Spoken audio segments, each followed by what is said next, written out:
Hello and welcome to episode 11 of Digital League of Assessment Professionals, a collective of assessors especially created to professionalize assessment within the digital space. This morning we are hosted by P4P. Passion Performance continue to be the leading e-assessment platform in South Africa. In our experience, we've been exploring and searching for ways to create a space for assessment within the digital world, and hence the birth of DLab. My name is Gabriel and I'll be your host this morning. I'm a trainer in the pro audio space, and I also am a brand ambassador for a product called Soundcraft. Thank you for joining us. This morning's topic is the challenge of assessing for the transfer of responsibility, and we're speaking to Ivor Blumenthal. Good morning, Ivor. How are you doing? Hi, Gabriel. Thanks very much for having me. Yeah, thank you very much for joining us early on a Friday morning. If you can maybe just spend 2 minutes just tell us a little bit about yourself and your background, if you don't mind. So my name is Ivor Blumenthal. I come from a background of law and psychology and business. I've run two government, or let's say semi-government parastatal organizations previously, the one being the Furniture Industries Training Board, and the other being the Services CETA, having previously served as a member of the National Skills Authority that advised the minister at the time on creating CETAs. And yes, for the last 10 years now, I've run a consulting business specializing in strategy around training and development, around broad-based Black economic empowerment, and importantly around positioning, company positioning, project positioning, positioning as well.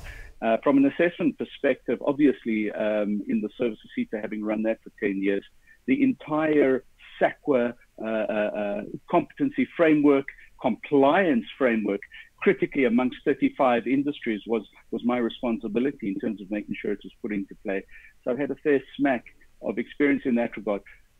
As far as online and digital assessment is concerned, which is what we're talking about today, and that intersection between the labor-intensive component, or the labor-intensive, what constitutes labor intensity in assessment, and if you want the administration, the recording, the processing, and the final certification process that ordinarily one would think is what's being digitized in the process, that intersection is an art, not a science, anywhere in the world. And don't let any country kid you that they've got it right. It's not a cut and paste situation. And unfortunately, many assessors believe that it is a cut and paste situation. What I love about the notion of online assessment and the ability to use online assessment effectively is the opportunity to incorporate line managers into the process as assessors, if you want. Now, no one actually understands that properly, and I think it's worthwhile talking it through. Anyway, let me hand over back to you. I've said enough about myself. Awesome. Thank you very much. Appreciate the introduction. So first question is, in business, many companies obviously have a job description when it comes to a specific position. According to you, are those detailed enough to be measured as a competencies? Well, the reality is very often there's too much in the job description.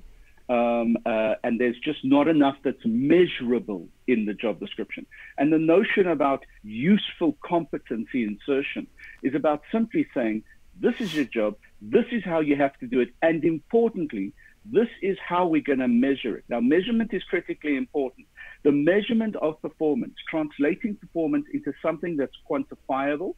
And remember that when it comes to measurement, it's always, is it fair measurement? Are we measuring what we're supposed to be measuring, what we say we're going to measure, what the competencies ask us to measure? In other words, does the measurement fit the competency description?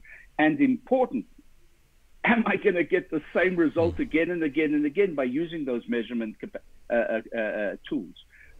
Because the reality is that both of those variables are very seldom satisfied when you look at a job description. You look at how the employer says they're going to measure competency, because the competency itself does not really always describe the performance.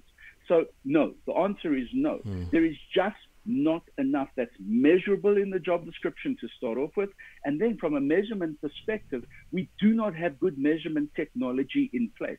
It's not just about what you're seeing as a line manager and simply reporting on. It's how you report on. It's do you report in a way that allows for remediation? Is your feedback critical to the competency being measured?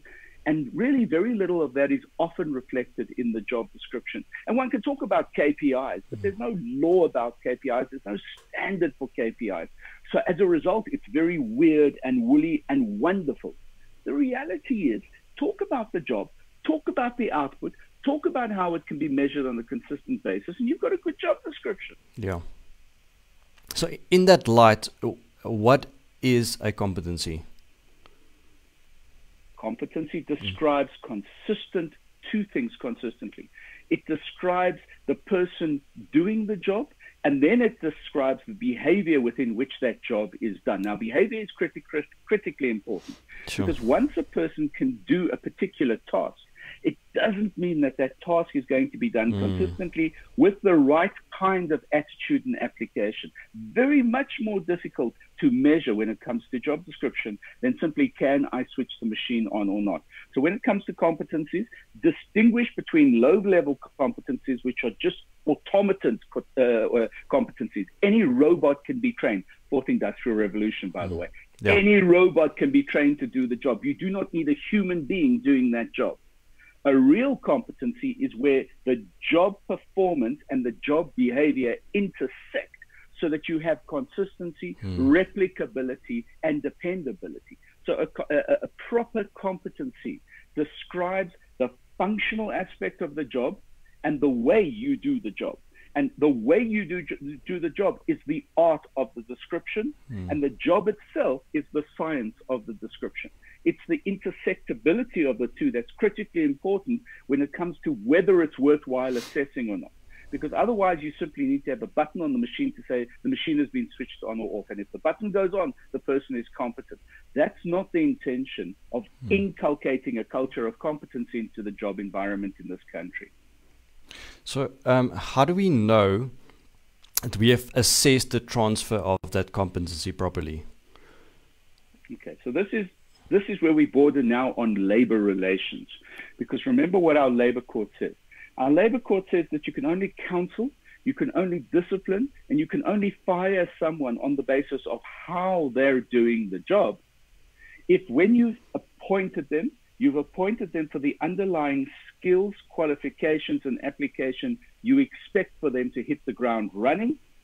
In the initial interview, you've identified the area that needs to be developed during that probationary period, and you know that you can develop them during that probationary period for their gaps. So you only employ where you've identified gaps which are addressable, excuse the neologism, but gaps which you can address. And then importantly, a competency which iteratively over time can be developed in a person if that person is not wholly complete when you actually employ them. But the reality is, at the end of that 6-month probationary period, you transfer the responsibility for being competent away from yourself as the company for making the person competent to the person accepting that you've recognized the competency in them, and now you need them to consistently be competent for the next 300 years while they're employed in your company. And should they fail a test of competency, you can always go back to that 6-month stage in that employment contract and say, you'd proven to me at that stage that you could do this particular aspect of the job. You're now failing. It's on you. It's not on me as a company. I don't have to take you through a counseling and a redevelopment process to make you competent. You've shown me you're competent. That was the purpose of the probationary period. Now, because you've shown me you're competent and now suddenly you're not competent any longer, I can fire you. I don't have to give you a first, second, third written warning. I can fire you. Bottom line, unless you give me a valid reason. Sure. So Gabriel, let me just finish the point then. Sorry. Let me interrupt you. No, go for it. The point I'm wanting to make is exhausting the obligation is satisfying yourself as the employer that Gabriel is competent as a sound engineer. He has a qualification from Boston. He has 6 years of application experience at 702. And I know that because of a combination of those two things, I can appoint him. I might need to spend 6 months training him in Genesis or the sound system I use in my studio. But at the end of the 6-month period, a combination of me knowing he can use Genesis, me knowing he's got a qualification from Boston in sound engineering, and me knowing that he worked at 702 for 6 years, means that I have transferred the accountability and the responsibility for being competent to Gabriel, and no longer is it on me, the employer. Awesome. Very well. How does the competence assessment differ from training or development assessment? Well, when you're training, you're not training for competence. You're training for knowledge, and you might be training for a little bit of application. Competence assessment is a performance assessment. And at the beginning of this discussion, I said, I'm so happy that particularly because of digital and online assessment, we have an opportunity now to bring in the line manager. That's the team leader, it's the supervisor, it's the first line manager, it's the senior managers in a business, it's even the directors of a business. And we have an opportunity to bring them in to the assessment of competency process, so that as they conduct their performance appraisals, as they construct their strategic realignment in the business, as they do their employment equity reports and their workplace skills plans, which are the normal functionary meat and potato architecture of any kind of business in South Africa, we're recording that stuff. And it is becoming part of the competency profile of an individual who's performing in terms of those expectations, who's making a contribution in the business to the overall strategic performance of the business. And that's what I love about it. We, the HR people, are not measuring competence. The line managers are measuring competence, and we're simply the circus master. We're simply putting this stuff together with a digital tool, with a digital framework, on a digital platform. We're putting it together in such a way that it all relates back to that original taxonomy of competencies that describe a particular job and the person's profile for that job. So it's pulling together very, very nicely. What it does is it trains the line managers to become assessors while they're conducting performance appraisal. I always say, you don't do assessment training in a business. You don't train HR people. They're the worst kind of assessors of competency. They have no skill to assess competency on the job. You train line managers as performance management practitioners, where they train to manage the job, they train to counsel, they train to discipline. You train them to do their jobs, and you have a natural born assessor ready to capture evidence about competency. And as HR, your job then is to integrate evidence into a natural profile report. That's all it is. Yeah, I mean, the interesting thing is the line manager understands the context of that assessment as well. He's in that space. He's not somewhere in a back office with a different view on what needs to be assessed, right? Gabriel, if the competency assessment talks to anything other than doing the job on a regular and repeated and consistent basis, it's a useless competency assessment. It talks to the ego of the HR practitioner. It talks to the ego of the director of HR on the board. It doesn't talk to the job or the productivity or profitability of the business. So when it comes to the difference between assessing someone who's acquired their experience on the job and someone who's being hired according to their qualification, how would it differ? How would you differently assess those two people? Well, the one you're doing RPL, recognition of prior learning, or as some people say, recognition of current competency. And the other you're simply assessing the qualification they got from Boston or Wits University or UJ. A qualification is meaningless on the job. It is simply the license to begin to learn the job. It means nothing to the employer. Experience, on-the-job experience, application, mistakes, iterative learning, feedback, even counseling, even discipline about how a person's doing a job says more about the competency of the individual than a qualification from a university or a training provider who's never worked in that job in their entire lives. Yeah. So let me, I'm bursting a whole lot of bubbles here, and I have a lot of time and respect for people who are trainers. But trainers are incidental to a person's productivity. A person's productivity is evolved in the workplace.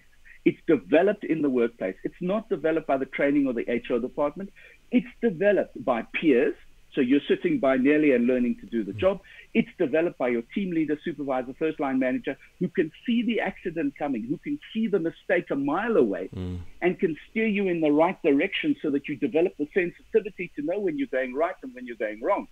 That is competency. That's where it gets developed. The fact that you have a license, you have a BCom, or you have even a BSc in engineering is immaterial to how you're going to do the job. And that's why we have so many unemployed graduates in this country. They've never had the opportunity to hit the ground running. And that's why I'm so happy about YES, by the way, the Youth Employment Scheme, because it's designed to give them that opportunity after they've been taught to do it by some kind of nebulous trainer out there in the ether. It brings them back to the working world. But that's where competency gets developed. So isn't that a fault on the training institutions then? No, there's no fault. No, sorry. I'm not censuring what a trainer does. A trainer doesn't have the capacity to do anything more than they're doing. The vast majority of trainers are brilliant at what they do, but they do not have the ability to develop competency. They only have the ability to open the door to competency being developed in the real world, on the job, in the practical situation. So even those trainers who have a simulated environment where they simulate the workplace, it's fantastic. It's the first 10% of developing competency. But the real 90% of the work gets done on the job when you start making mistakes, when you learn from your mistakes, when a supervisor or a team leader pulls you aside, gives you a fat clap and puts you back on the job so that you don't make the same mistake again. That's where competency gets developed. The trainer doesn't have the capacity or the competency to develop competency outside of their working environment. Yeah. So I'm not censuring trainers. Yeah. Don't misunderstand. No, the reason why I asked that question is just because I think it's exactly what you said about simulating the training, kind of sending that person in a certain direction to maybe avoid some of those mistakes or be aware of them, to kind of prime them in some degree. If we had a proper relationship with teaching and training institutions in this country, for every 100 people they taught, there would be a moratorium on them taking the next 100 people into their teaching institution until those 100 people had got a job. The trainers were involved in the performance appraising process and the development process for a year for that individual on the job. And then only would the trainers have a license to bring the next 100 people in. In other words, a moratorium on bringing people in with the false hope that they're going to get a job and they're going to become competent. If we had a perfect situation, and we don't have a perfect situation because training institutions are dependent on churn and turnover. Yeah. Should formalities such as certification or degree requirements versus applied skill discriminate in the employment relationship? So there's a difference between certification by a training institution and certification by a professional body. So professional certification, because a person's obtained designation, should be the alpha and the omega of what competency means. So really a professional body is there to take a person's competency, a person's, if you want, reference from employer and previous employer and client, and then to take their current level of competency and put those things together with their behavioral report and say, right, now you're a professional. And that professional status will last for 3 years as long as you do continuous professional development. That system of professionally designating a person as competent and professional, that should be the alpha and omega upon which employers employ. They shouldn't be specifying qualifications. They should be specifying professional recognition by a professional body. Sure. Yeah. And how can assessment help to close this gap? Sorry, maybe just a follow-on question on that. So, iterative assessment, ongoing assessment, performance management assessment in terms of a job description and in terms of counseling that might have taken place previously, in terms of warnings that might have been issued, or simply agreements to attend to certain things in a competency makeup of the performer. That's critically important. It's an ongoing, it's a lifelong activity in the workplace, and it needs to be part of the performance contract when a person is employed. That everything that happens to you in terms of promotion or even demotion is going to be consequential based on how you're assessed at least twice a year, if not quarterly a year. Twice a year being in terms of increased time and in terms of bonus time. That's the classic model for assessment to take place. But quite frankly, depending on the job, particularly if it's a sales job, it would be monthly assessment. But the reality is regular assessment, regular effective and constructive feedback, regular opportunities to improve, and then reassessment are critically important in how you grow this animal into the job, and the animal suddenly becomes the god. Not suddenly, by the way, not overnight. Not suddenly. What role does the probationary period play in this equation, and how can this be assessed? So the probationary period is the only qualification which an employer has to say, I'm bringing you into my workplace. I don't know you from chopped liver. I do not know how you're going to perform. But I'm going to give you a 6-month opportunity. I'm going to tell you what I want from you. I might even give you some training. I certainly will give you some induction. But I'm going to see how you do the job. And after the first 3 months, I'm going to assess you and give you feedback, if not more regularly. And then at the end of that 6 months, I'm going to assess you and give you feedback and then tell you one of a number of things. I'm either going to tell you, fantastic, you do the job, I'm happy with you, my assumptions about you were correct, and therefore I'm going to now make you a permanent employee, which, by the way, is an active thing to have to do. I'm going to have to confirm you are now permanent, because otherwise there's an assumption at the end of the 6 months that you're permanent. Or I'm going to say to you, whoa, what you told me you were able to do, or you were exposed to, or you're qualified to do, or you're experienced to do, something's missing. Now, I don't want to fire you at this stage, because you're already starting to make a little bit of a contribution in the workplace. But I'm going to extend your probationary period. And I can extend your probationary period by agreement with you. And I emphasize that, by agreement with you. I'm going to extend your probationary period by either 3 months or 6 months. And only at the end of that period will I be satisfied if my subsequent performance appraisals of you are on point. Will I be happy enough to appoint you permanently? I cannot go beyond that extension. So I've got maybe one additional shot at extension by agreement. And by agreement means I say, well, Gabriel, you know, either we extend your probationary period, or we say, thanks very much, but it's a dismissal. It's a severance of our relationship based on your inability to perform. So you choose. You know, you've either got a job for another 6 months, but these are the areas I need you to attend to effectively, measurably, consequently, and iteratively, so that you develop, or you take the highway and thanks, but no thanks. That's what the probationary period says. It says it is the flexibility of me as an employer saying, I'm happy with you, or I'm not happy with you. You as an employee saying, you know what, I don't like you. You're a dictator. I don't want to work for you. I'm walking away. It's that opportunity. It's about buyer's remorse. It's that opportunity to take the product back. Awesome, Ivor. That's all the questions I have today. Is there anything else maybe you want to elaborate on, or talk on a little bit more? We still have I think a few minutes left. Okay, I think what's critically important is the notion that assessors do not become lazy because there is a digital space for assessment to be taking place. If an assessor who is responsible through a professional body all the way through to SAQA, or through a training provider to SAQA, if an assessor thinks that they can hand over the responsibility for assessing competency now to an automated bot-based system, it's not going to work. Assessment will never be certified as proper and correct by SAQA, by any CETA, by the QCTO. It's just not going to work. An online digital platform is there to capture evidence and is maybe there to do the repetitive component of assessment that is not dependent on discernment. But any element of discernment is what the human being, this is the 5th industrial revolution, not the 4th industrial revolution. The 4th industrial revolution is where I hand the technology over as the assessor to the learner, and I say, you do your own assessment, and the bot will take care of the rest. 5th industrial revolution says, I'm using this platform as my instrument to do the brainless, repetitive stuff so that I can apply discernment. What your automated platform should be doing is reducing the cost of assessment and the amount of time the assessor needs to spend assessing to only those elements of discernment, not repetition, not automatancy, and not bot-minded mindlessness. Yeah, and that obviously gives the assessor a way better picture of that specific person, right?